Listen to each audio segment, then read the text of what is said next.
Good morning, Rick. Morning, Sharon. How you doing? Good, good.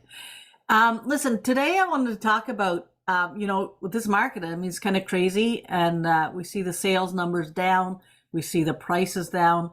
I was just kind of thinking that, I was talking with a couple of clients this week, and the main question was, you know, when is a good time to buy, and more specifically, is this a good time to buy? Because they were kind of like, some of their family was telling them that, oh, you got to wait, prices going to drop a lot more and all that kind of stuff. And I spent some time crunching out some numbers with some clients and showing them, right, that, if you bought a house for $1 million at, 2.09, and now you buy a house for 200,000 less at 800,000, but you're paying what, 5 point something, the right now, hmm and how that they were paying more money, even though they were getting a lower price on the house, they were just paying a lot more in interest. So it ended up costing them more money. Um,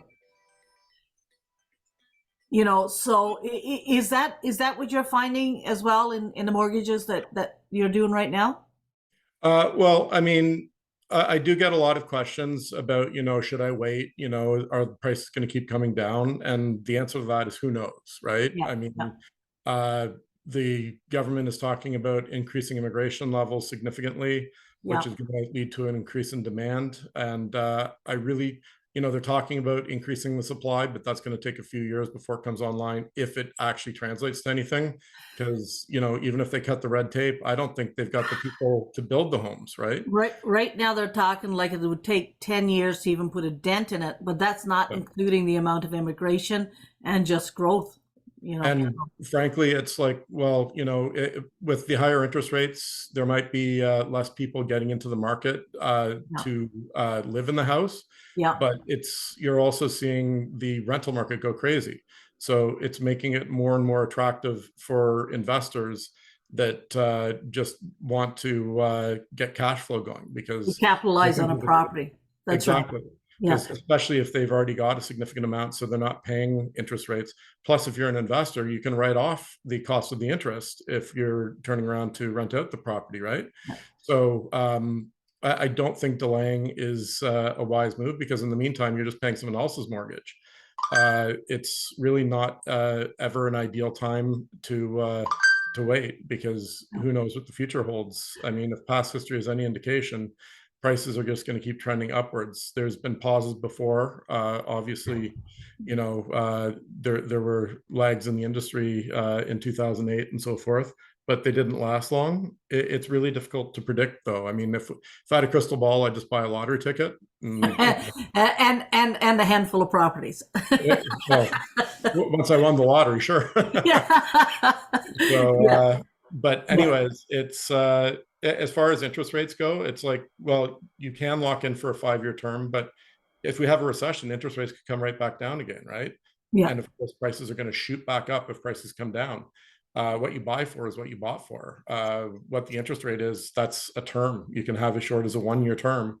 Yeah. Uh, so, I mean, yeah, just basing it off the interest rate, I don't think is wise. I mean, it's interest rates really aren't all that high. Like 6% historically is a pretty normal amount for mortgage interest rates. Right. You Yeah. go back to like the late 80s and people were paying 20% interest on their mortgages. So Exactly. Exactly. So I mean, so it comes back to it really comes back at the end of the day. Whenever you are ready to buy a house, that is the right time to buy. Investors, it is still an excellent market for investors because of the pressure on the rental and the demand for rentals. So the rates are going up. I think it went up like something like 21% just this last year. So that's a significant gain for an investor. For the home buyer that just wants to get into a home, I've been telling them the same thing holds through. I mean, we've both been in this industry a very long time, and our cumulative experience would tell us that some things don't change. you need to have your pre-approval. You need to have, and we'll get into more of that in another discussion, but you need to have that pre-approval. You need to have a good credit. You need to have it cleaned up. And it's good to look at that even before you go out and look at your first house. You know, good to have that down payment, good to have a chat with you so that they can get their ducks lined up, so to speak. And, you know, And it's more important now than ever in a raising interest rate environment to have that pre-approval, because it locks your rate in for 4 months. yes, So if you wait until you're ready to buy in 3 months' time to go get your mortgage, maybe you don't qualify anymore, whereas you qualify now because the interest rates haven't gone up.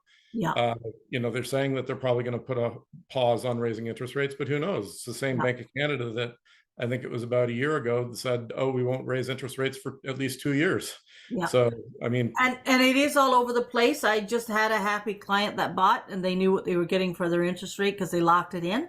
And I actually had 2 others just lose out on a property because they both did have a pre-approval that they let expire and didn't run with it, and they didn't go get a new one and lock anything in or get any extensions. And they went out, and one came back, and they were 200,000 less than the first time they were pre-approved. yep, it's And amazing. that's a lot of difference. money.